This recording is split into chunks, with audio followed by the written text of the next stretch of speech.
Dua pakar intelijen dunia, dua pakar strategi perang dunia, Peter Warren dan August Cole, melakukan riset terhadap Indonesia.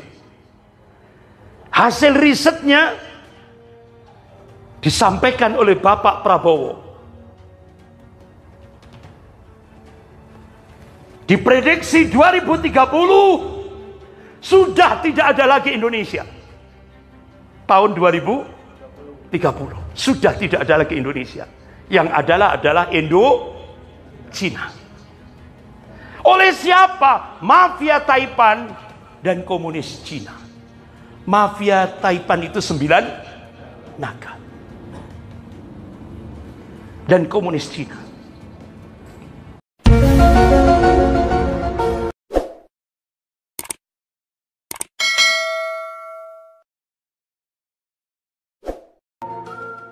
Terakhir tadi sudah saya sampaikan bahwa sebagaimana tadi proksi Yahudi itu ada dua. Jadi bonekanya Yahudi itu ada dua. Tangan kanannya Amerika, tangan kirinya Cina. Itu proksi Yahudi. Kita sudah diingatkan oleh Allah Subhanahu wa taala dalam surah Al-Maidah ayat 82. A'udzubillahi minasyaitonir rajim. La tajidanna asyaddan nas adawatan lil ladzina amanu yahuda wal ladzina asyraku. Sungguh kalian akan menyaksikan orang-orang yang paling keras permusuhannya terhadap hamba-hamba Allah yang mukmin, kata Allah, Yahudi dan orang-orang musyrik. Dan itu nyata. Kita bisa menyaksikan. Tadi kan sudah saya sampaikan, dua faksi Yahudi untuk memusuhi kaum muslimin lebih khusus di Indonesia sekarang tidak menggunakan militer, tapi lewat senjata biologis. Tujuannya apa? Untuk depopulasi, pengurangan jumlah penduduk. Bahkan yang lebih dahsyat lagi, Bapak-bapak, Ibu yang dimuliakan Allah, di Indonesia ini ada gerakan Syria, gerakan rahasia Yahudi yang ada di Indonesia. Nah, sekarang pemerintah mendata orang Yahudi di Indonesia. Sampai data statistik tahun 2000 itu jumlahnya 5 ribuan. Jadi rata-rata Yahudi keturunan Belanda dan Yahudi keturunan Irak.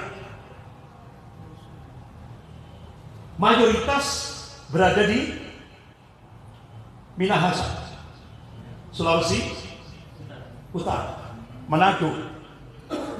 Bahkan bapak-bapak, ibu-ibu bisa lihat ya, di Minahasa mereka bikin menorah besar sekali. Dan itu disupport oleh Pemda, pemerintah daerah Minahasa. Itu simbol Zionisme Yahudi internasional. Bahkan dari Minahasa itu minta supaya agama Yahudi diformalkan di Indonesia, diterima di Indonesia. Nah, jadi kan luar biasa. Bapak, Ibu-ibu yang dimuliakan Allah. Nah, program rahasia yang ini sekarang kita tidak tahu, itu yang sering disebut dengan Codex Alimentarius. Artinya apa? Program membunuh umat Islam di Indonesia secara pelan-pelan. Itu dampaknya 50 tahun. Lewat apa? Makanan dan minuman.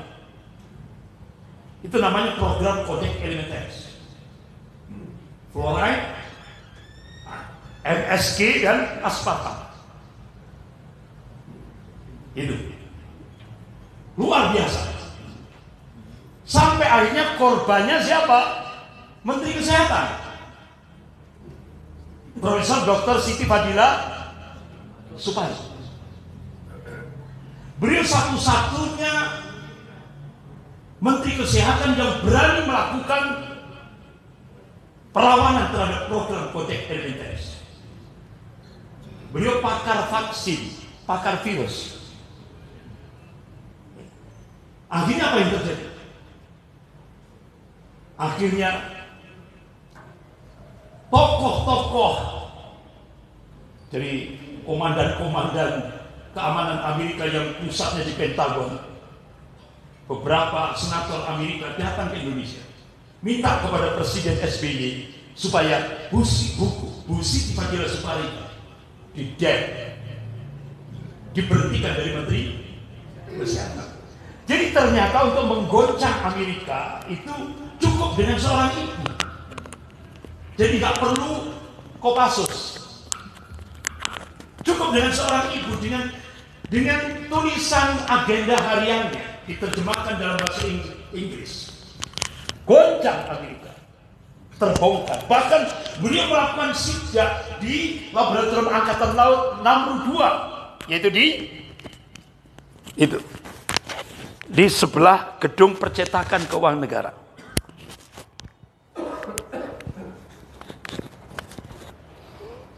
Ini kalau wartawannya 10 gitu sampai bawah.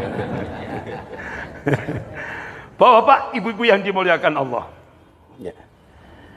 Jadi akhirnya bapak-bapak, Bu Siti Fadila Supari langsung menutup Laboratorium Namru II milik Amerika. Kenapa? Begitu beliau sidak, ternyata apa, Pak? Di dalamnya diciptakan senjata-senjata biologis. Itu beliau bayangkan kalau itu disuntikkan di pipa PDM Jakarta, berapa juta manusia yang mati. Akhirnya apa yang dilakukan oleh Profesor Dr. Siti Fadila Supari ternyata terbukti. Ada pesawat charteran milik Argentina mendadak karena kerusakan mesin di Bandara Pudong, Cina. Nggak tahunya di dalamnya ada 3 anggota CIA, Dinas Intelijen Rahasia Amerika Serikat. Terus ada 1 dari Indonesia, dari Namru II. Kemudian 2 dari negara Eropa.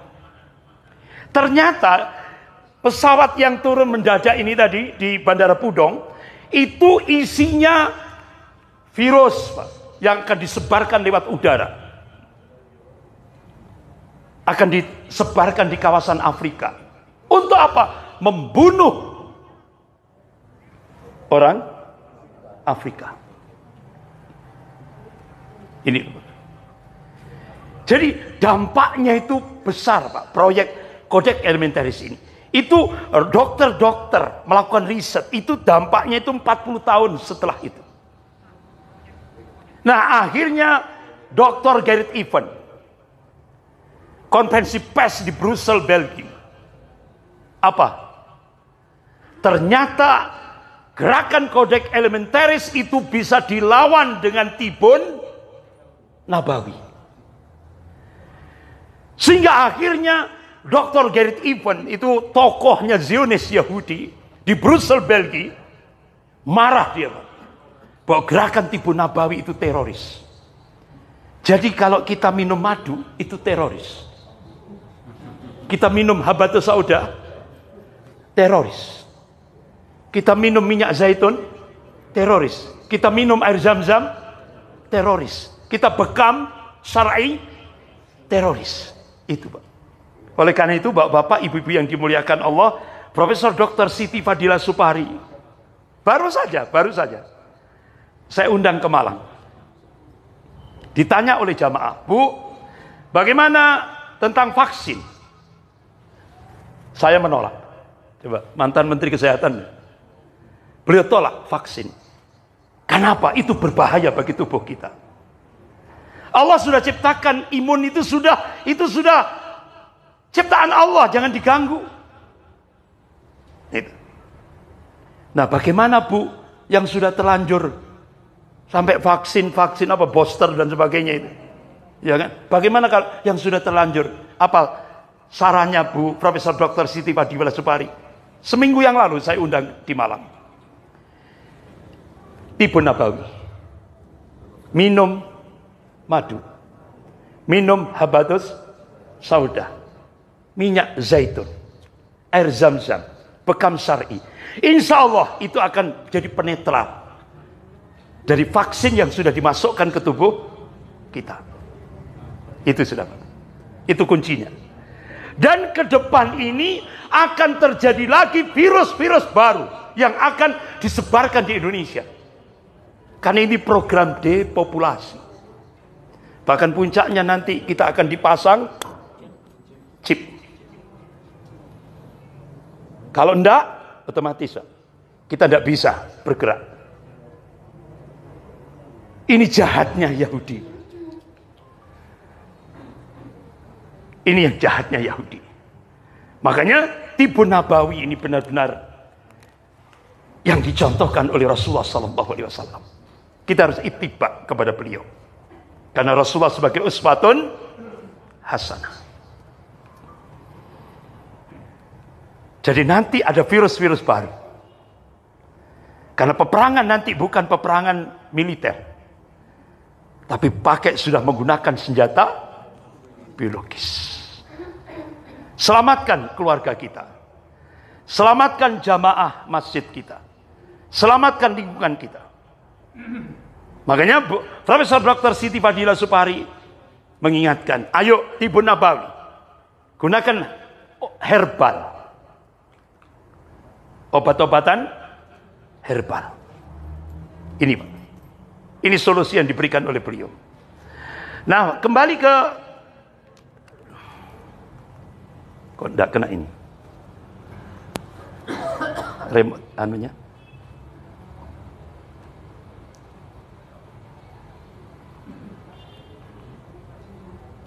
Double itu. Satu saja. Ya, yang satu dihapus. Nah, ya, klik.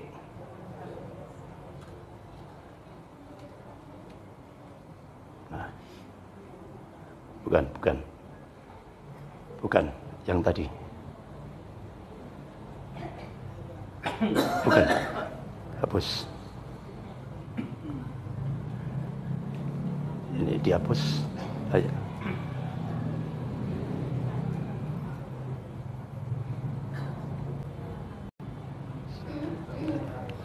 Apa tadi? Kesiagaan. Nah, ya. Sampai ke ini, ya. Terus. Bapak-bapak, ibu-ibu yang dimuliakan Allah. Jadi sekarang Zionis Yahudi mencengkeram Indonesia.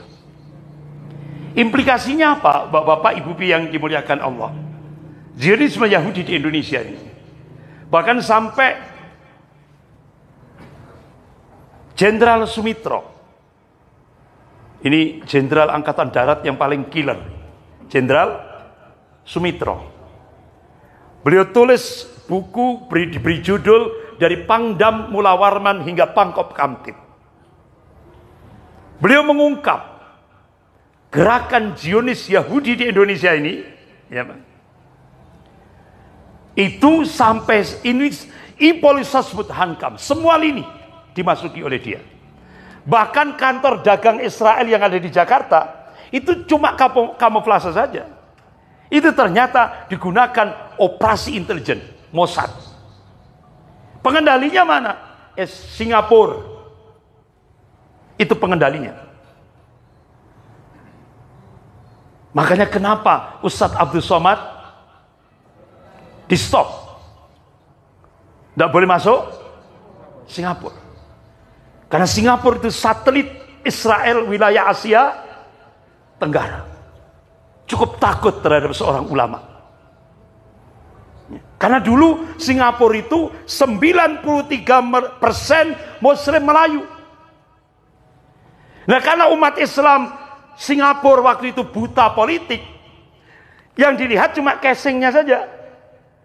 Akhirnya paham Lee Kuan Yew, akhirnya dia pakai casing Islam, topeng Islam. Akhirnya Lee Kuan Yew pakai kopiah hitam, pakai baju takwa, ya kan? Akhirnya umat Islam Melayu terhipnotis. Ini calon pemimpinku yang bagus. Sama dengan di Indonesia. Ahok pakai kopiah hitam, pakai baju takwa, pakai sorban. Akhirnya umat Islam Jakarta mayoritas milih Ahok. Padahal 19 ayat dalam Al-Quran Allah haramkan memilih pemimpin kafir. Haram hukumnya Allah sendiri dan Rasulnya. Contoh dalam surah An-Nisa ayat 144 itu. A'udzubillahi minasyaitonir rajim.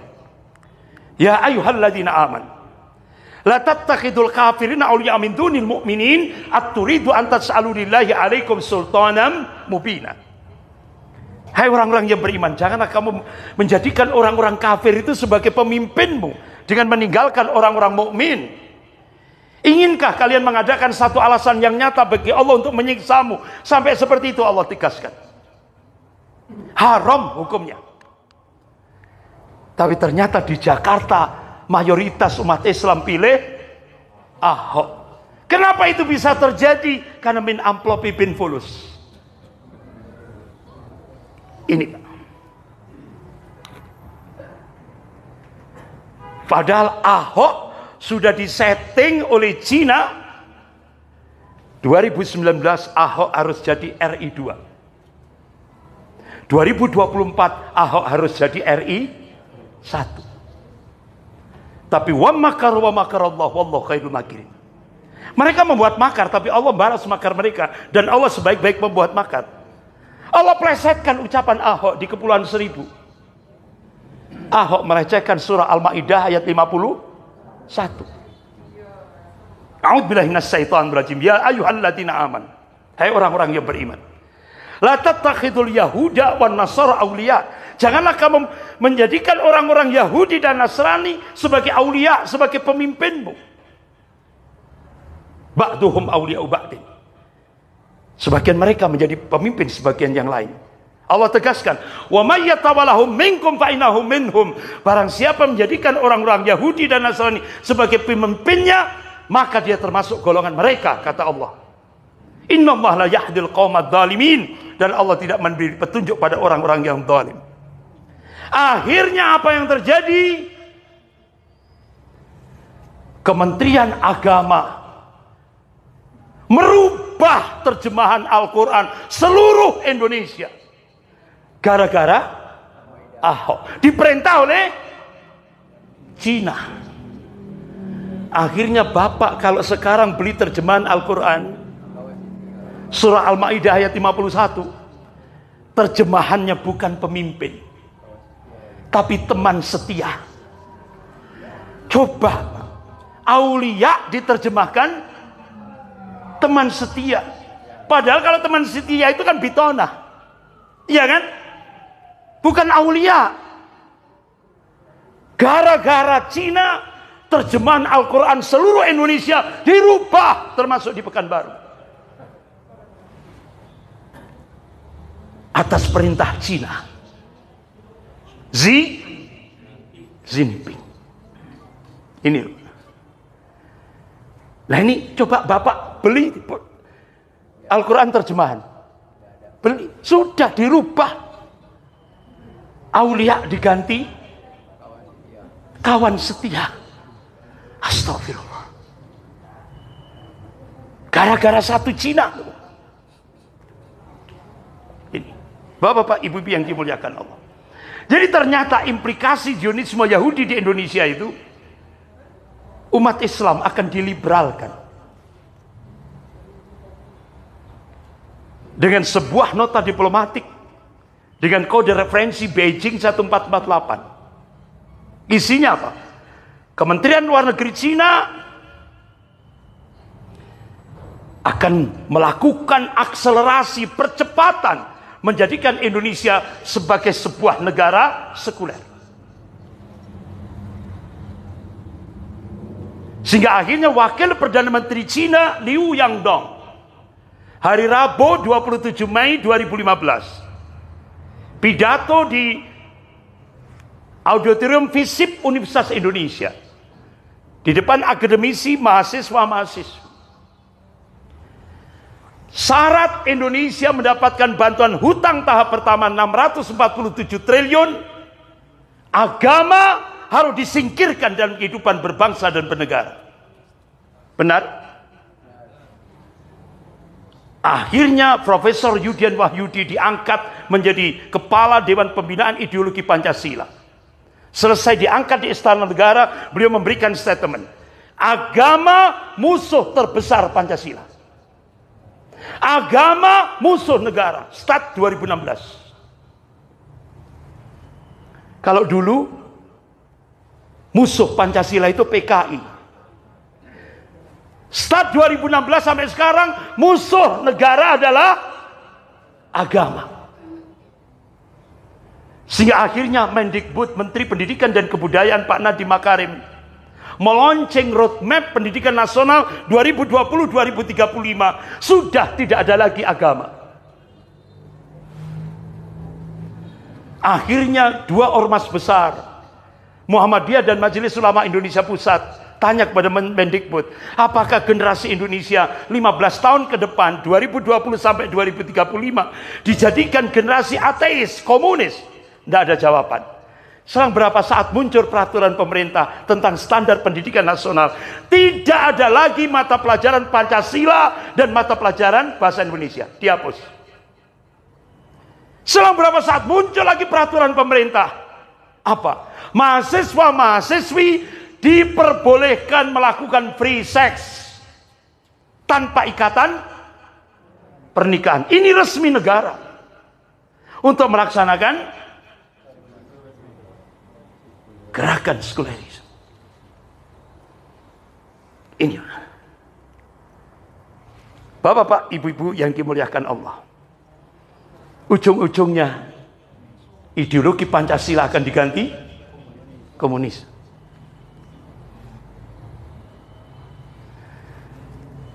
Puncaknya ateis.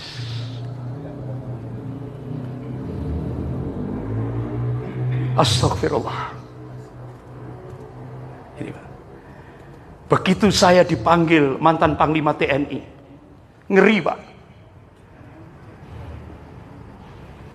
Nangis saya. Gimana nanti anak cucu kita? Dan tidak akan saya sampaikan di publik. Saya dengarkan sendiri apa yang disampaikan oleh Bapak Jenderal Purnawirawan Gatot Nurmantio. Ngeri Pak kita. Oleh karena itu ayo umat Islam bangkit. Bersatu. Jangan mudah diadu domba. Bangun ukhuwah. Insya Allah Allah selamatkan. Ini. Kita sekarang dikuasai oleh elit Cina. Partai Komunis Cina, Triad dan Taipan Hong Kong. Ini adalah bagian dari Illuminati, Zionisme Yahudi Internasional. Duet maut Cina dan Yahudi. Karena Cina punya program One Belt One Road. Ini alat penjajahan baru Cina hampir pada 65 negara termasuk Indonesia. Kawasan ASEAN yang menolak penjajahan Cina mana? Malaysia. Dr. Mahathir Muhammad langsung tegas bongkar jalan-jalan tol itu, boyong kembali ke Cina. Dan kami tidak mengakui perjanjian hutang dengan Cina karena Perdana Menteri yang dulu tidak ada persetujuan dengan parlemen. Itu benar-benar ilegal. Berbeda dengan Indonesia. Indonesia ahlan wa sahlan bi hudurikum.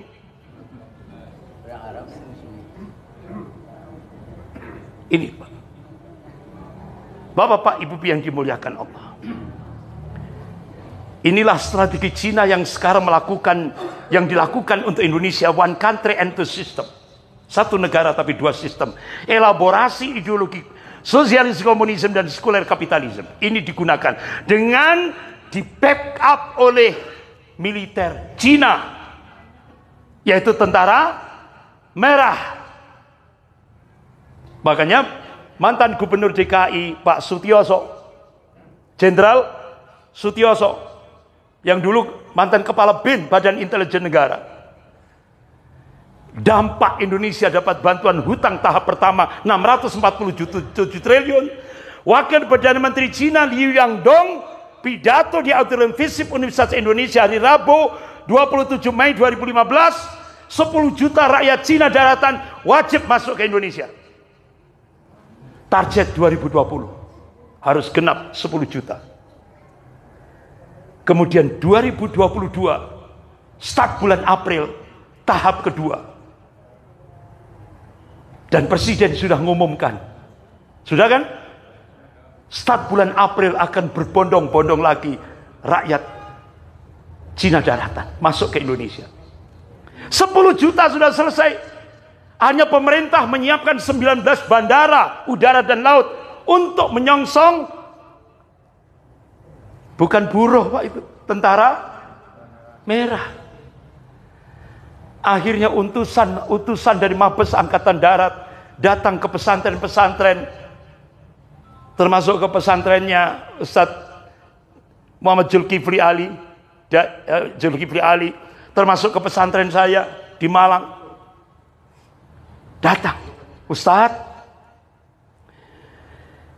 TNI yang aktif itu 500 ribuan kurang lebih.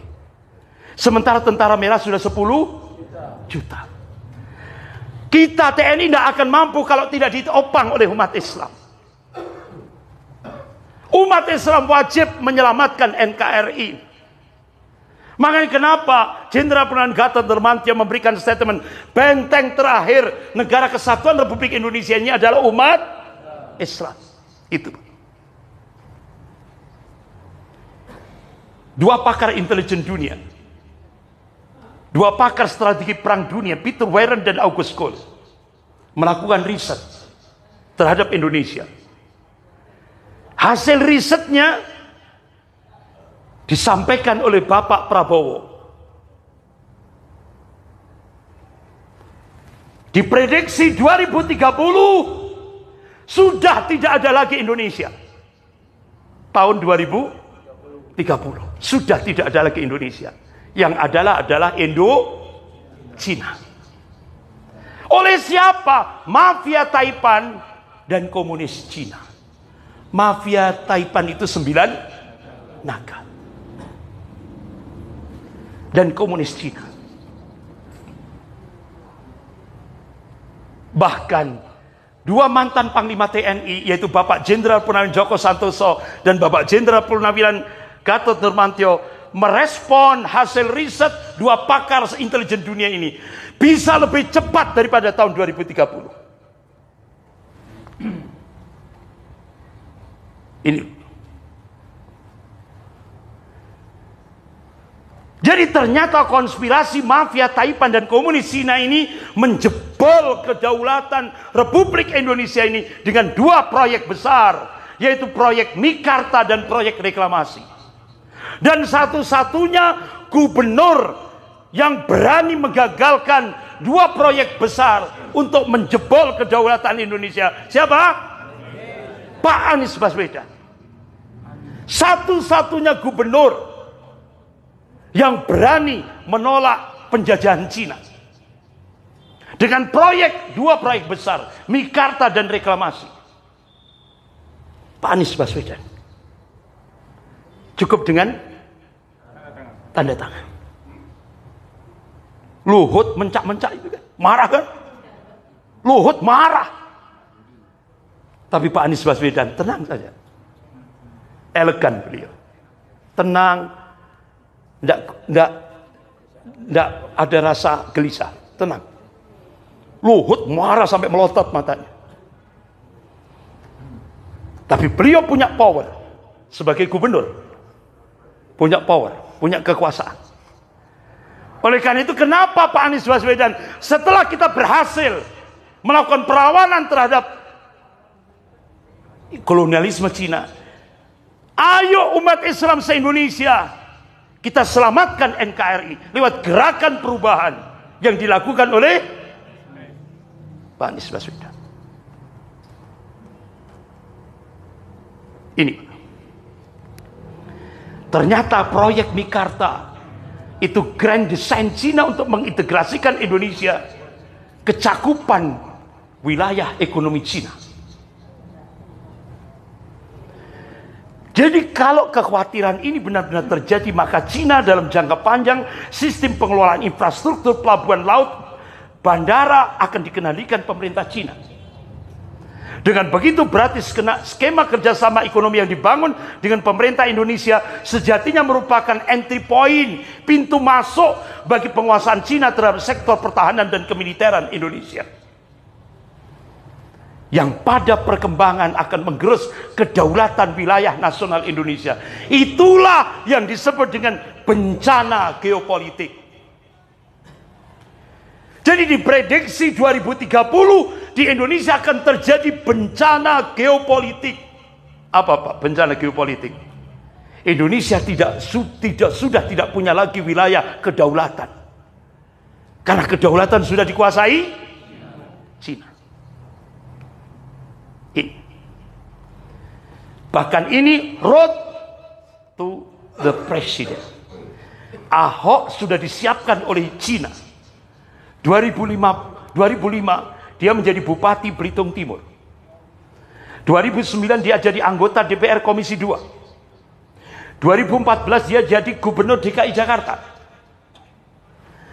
2016 sampai 2017 sampai 2019 Cina meminta agar Ahok jadi RI 2. Tapi wa makarallah wallahu khairul makirin.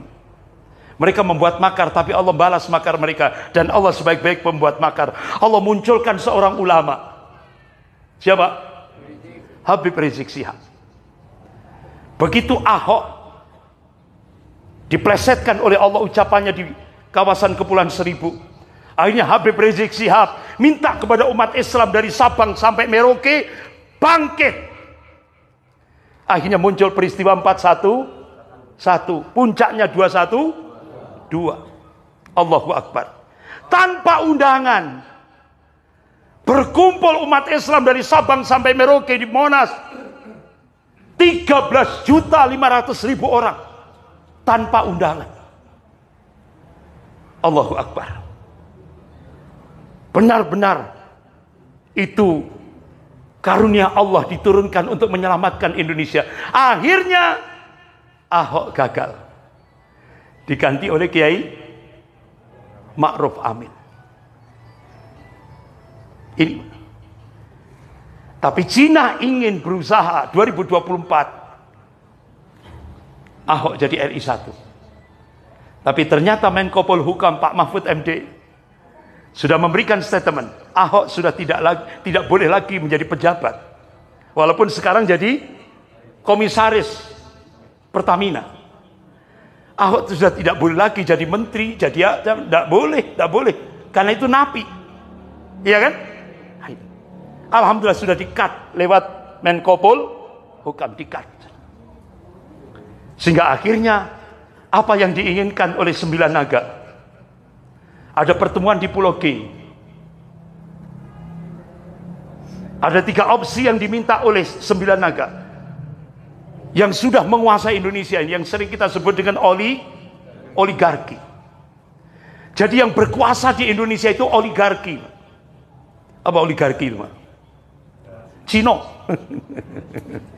Itu oligarki. Bahasanya kan elegan, tapi sebenarnya ya Cino itu. Itu yang berkuasa di Indonesia. Di pertemuan di Pulau G minta 3 opsi. Opsi yang pertama, nambah kekuasaan 3 periode. Opsi yang kedua, penundaan pemilu. Opsi yang ketiga, presiden proksi. Masya Allah, benar-benar oligarki ini menguasai Indonesia. Akhirnya opsi yang pertama, digerakkan kepala desa seluruh Indonesia. Biayanya dari mana? Biayanya dari mana? Ngadirkan kepala desa seluruh Indonesia. Biaya pesawatnya, ongkos akomodasinya selama di Jakarta. Setelah kepala desa digerakkan, perawat desa seluruh Indonesia digerakkan lagi. Tujuannya untuk nambah 3 periode.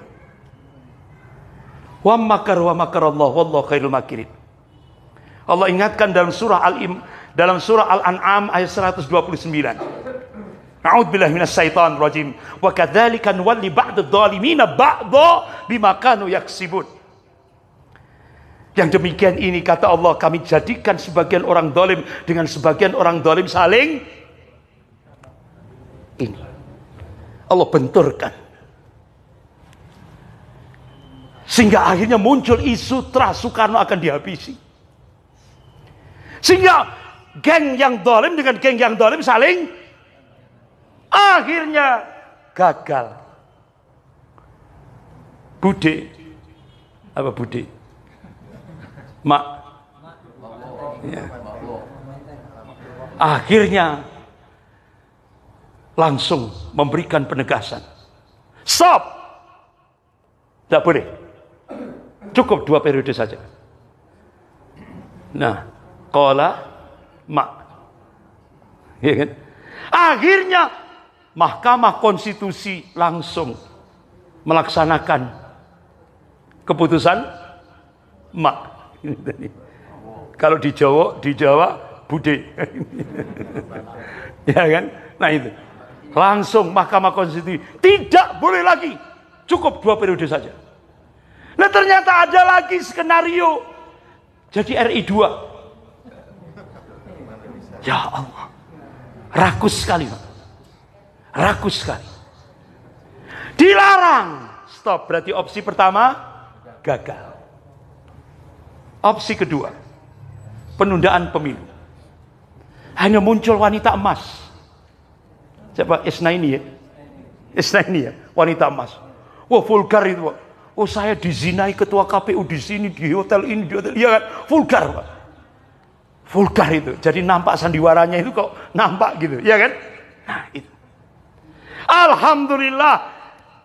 Pimpinan Muhammadiyah, pimpinan Nahdlatul Ulama langsung datang ke KPU.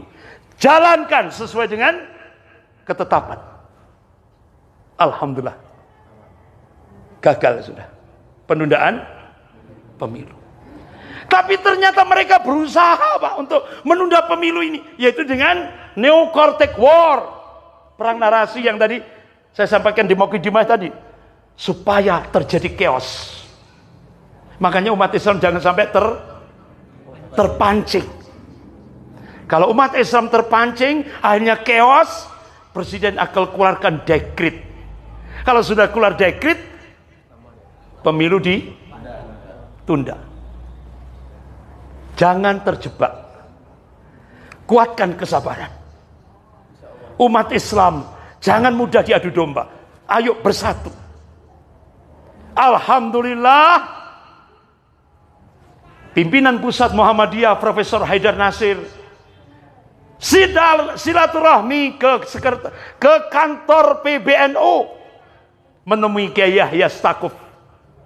Dan akhirnya Muhammadiyah dan NU bersatu mengeluarkan statement. Kami berusaha untuk memunculkan pemimpin yang bermoral, pemimpin yang berakhlak, pemimpin yang beradab. Saya kira itu sinyal kan, Pak? Sinyal kan? Insya Allah kalau NU Muhammadiyah bersatu, banyak problem kebangsaan ini terselesaikan. Insya Allah. Nah, tinggal opsi ketiga, presiden proksi. Nah ini, Pak. Presiden proksi ini, Pak. Ini yang Bapak Ibu harus hati-hati. Karena apa? Kalau dulu mungkin zaman Pilpres 2019 mungkin banyak bertebaran uang 100.000 warna merah. Jadi tidak menutup kemungkinan 2024 ini tidak 100.000, tapi mungkin per orang juta.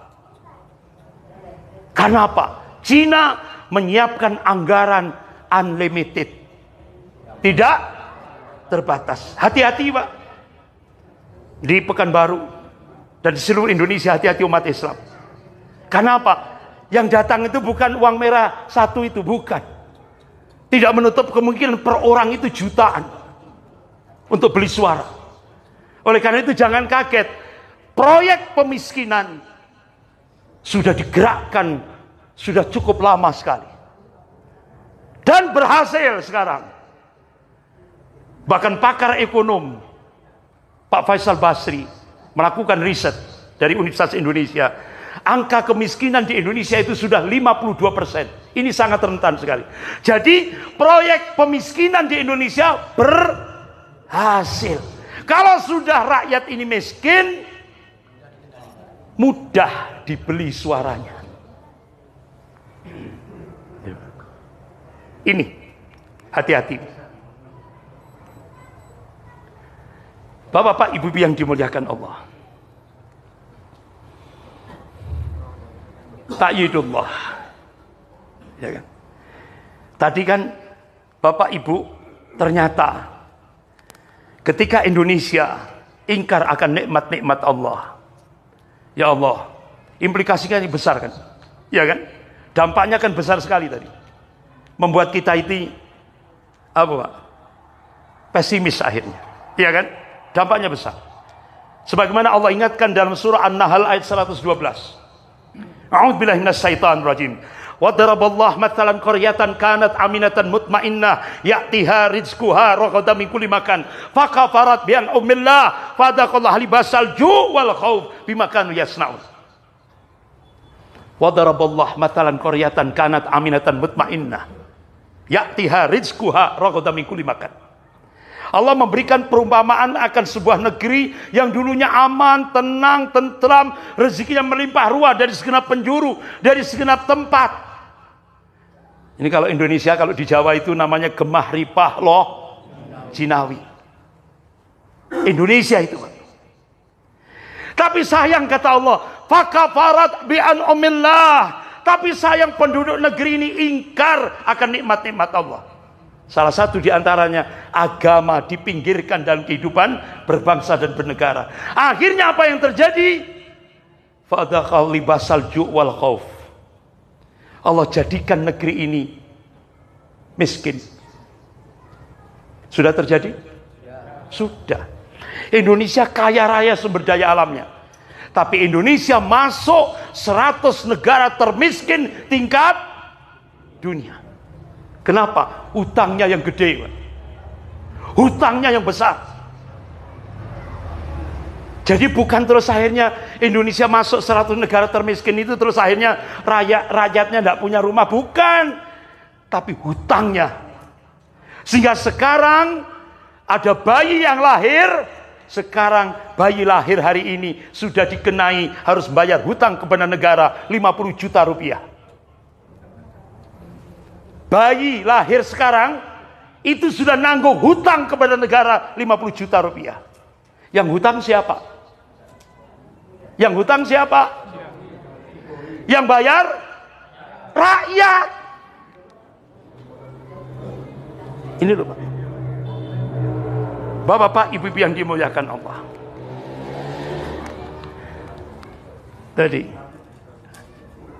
Jadi benar-benar Allah jadikan fadaqalibasal ju' wal khauf. Kemiskinan dan ketakutan. Rakyatnya was-was, gelisah. Ini sudah. Bimakanu yasnaun, akibat dari apa yang mereka perbuat. Oleh karena itu Bapak-bapak, ibu yang dimuliakan Allah, akhirnya supaya ta'yidullah, pertolongan Allah turun di Indonesia ini, akhirnya ulama menegakkan amar ma'ruf nahi mungkar yang dipimpin oleh Habib Rizik Syihab. Kenapa Habib Rizik Syihab membangkitkan umat Islam dari Sabang sampai Merauke? Tujuan beliau adalah amar ma'ruf nahi mungkar. Yang beliau takutkan apa yang diingatkan oleh Rasulullah. Qala Rasulullah sallallahu alaihi wasallam, "Innallaha yaqulu lakum muru bil ma'ruf wa nahawna 'anil munkar qabla an fala ujibu lakum wa tas'aluni fala u'tikum fi fala ansurukum." Hai manusia, sesungguhnya Allah menyuruh kepada kamu, ajak manusia untuk berbuat yang ma'ruf, cegah dari yang mungkar. Supaya jangan sampai terjadi satu masa di mana kalian berdoa, Allah sudah tidak lagi mendengarkan doa kalian. Di mana kalian mohon pertolongan pada Allah, Allah sudah tidak lagi merespon permohonan kalian. Masa itu bisa terjadi bukan lantaran kita meninggalkan sholat, bukan lantaran kita meninggalkan puasa, tapi masa itu bisa terjadi kalau kita meninggalkan posisi duniawi kita, yaitu sebagai pengemban amar ma'ruf nahi mungkar. Akhirnya Habib Rizik Syihab membangkitkan umat Islam dari Sabang sampai Merauke. Inilah keberkahan ilahi. Seluruh dunia ini hanya ada di Indonesia, tanpa undangan. Allahu Akbar. Nah, Bapak Ibu yang dimuliakan Allah, tadi sudah saya sampaikan ini. Nah,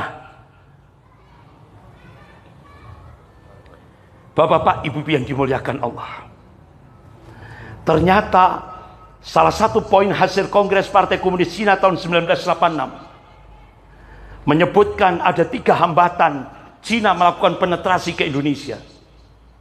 Yang pertama, regulasi dan doktrin anti komunis, yaitu TAP MPRS nomor 25 tahun 66, Undang-Undang nomor 27 tahun 1999. Yang kedua, positioning Pancasila sebagai musuh komunis masih eksis. Yang ketiga, sikap anti komunis umat Islam di kalangan umat Islam di Indonesia masih solid. Tapi ternyata 3 hambatan ini sudah jebol semuanya sampai hari ini. Yang pertama dijebol dengan rancangan undang-undang HIP. Akhirnya kalangan DPR menyerahkan pada pemerintah. Pemerintah cuma ganti casingnya saja. Dari HIP jadi dirubah jadi BPIP. Tapi substansinya sama. Ideologi Indonesia akan dirubah dari ideologi Pancasila jadi ideologi komunis. Hambatan yang kedua dijebol dengan undang-undang Omnibus Law. Sudah? Sudah. Jebol, sudah. Hambatan yang ketiga, Cina menyiapkan 20 triliun untuk mengadu domba sesama umat Islam yang sekarang sedang bergerak. Bahkan saya ditelepon oleh ajudannya Kiai Haji Tijani, Pondok Pesantren Perenduan Madura. Tanya ke saya, gimana? Dari pusat sudah digerakkan 1 mobil box. Isinya fulus. Nah, 1 mobil box kalau warna merah triliun itu, Pak. Untuk melemahkan kekuatan umat Islam di Madura. Akhirnya saya diundang oleh beberapa tokoh-tokoh ulama, mulai dari Bangkalan, lewat cucunya Syekhona Khalil, dari Bangkalan, Pamekasan, Sampang sampai Sumeneb. Ustadz, ternyata sudah masuk itu 1 mobil box. Ya Allah, lewat fulus untuk melemahkan umat Islam.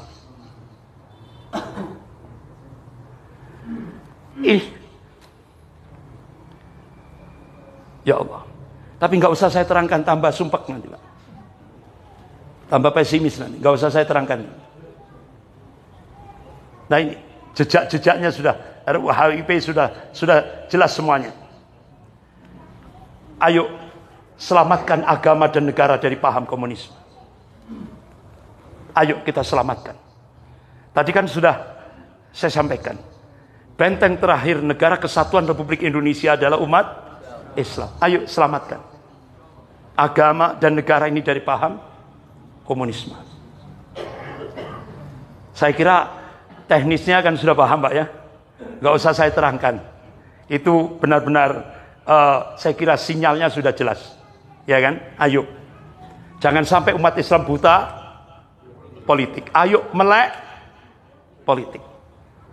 Kalau umat Islam di Indonesia termasuk di Pekanbaru buta politik, apa yang terjadi di Andalusia bisa terjadi di Indonesia. Ayo. Selamatkan agama dan negara dari paham komunisme. Insya Allah, Bapak-bapak, Ibu-ibu, supaya tidak sumpek, ya, supaya tidak pesimis, Allah ingatkan dalam surah Al-Imran ayat 139. A'udzubillahi minasyaitonir rajim. Wala tahinu wala tahzanu wa antumul a'launa in kuntum mu'minin. Jangan kamu pesimis. Jangan kamu merasa rendah, merasa inferior, tidak boleh. Jangan kamu merasa marginal, merasa terpinggir, tidak boleh. Wala tahzan, jangan kamu sedih, tidak boleh sama Allah. Ya. Wa antumul a'launa, sesungguhnya kamu itu tinggi, kata Allah. Coba, dalam ayat itu Allah gunakan kata a'la. A'la itu kan isim tafdhil, artinya yang disifati oleh ayat itu bisa unggul, bisa tinggi. Nah, kalau kita korelasikan di Indonesia, kapan umat Islam di Indonesia bisa unggul? Kapan umat Islam di Indonesia bisa tinggi? Kapan umat Islam di Indonesia bisa punya al-izzah, kewibawaan? Allah berikan kuncinya, in kuntum mu'minin, jika kalian beriman kepada Allah. Jadi kunci semuanya ini, ayo murnikan tauhid kita. Pasti ta'yidullah, pertolongan Allah akan diturunkan.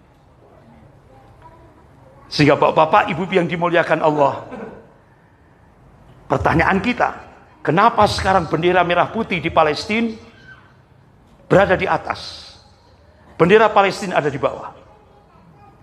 Rasulullah mengingatkan, qala Rasulullah sallallahu alaihi wasallam, wa innal iman idza waqatil fitan bisyam. Ini hadis sahih riwayat Muslim. Kalau sudah fitnah akhir zaman sudah meluas seluruh dunia, barometer iman kita bukan Saudi, bukan Kuwait, bukan Dubai, bukan Uni Emirat Arab, bukan Mesir, tapi Rasulullah mengadakan biladis Syam, bumi Syam, itu barometer iman. Ini Rasulullah sendiri menegaskan dalam hadis riwayat Imam Muslim. Bisa kita lihat dalam kitab Sahih Muslim bab al-fitan wa asratus sa'ah. Nah, Syam yang mana? Rasulullah tegaskan dalam hadis riwayat Imam Ahmad, qala Rasulullah sallallahu alaihi wasallam bi Baitul Maqdis wa akna fi Baitul Maqdis. Syam yang dimaksud itu Baitul Maqdis.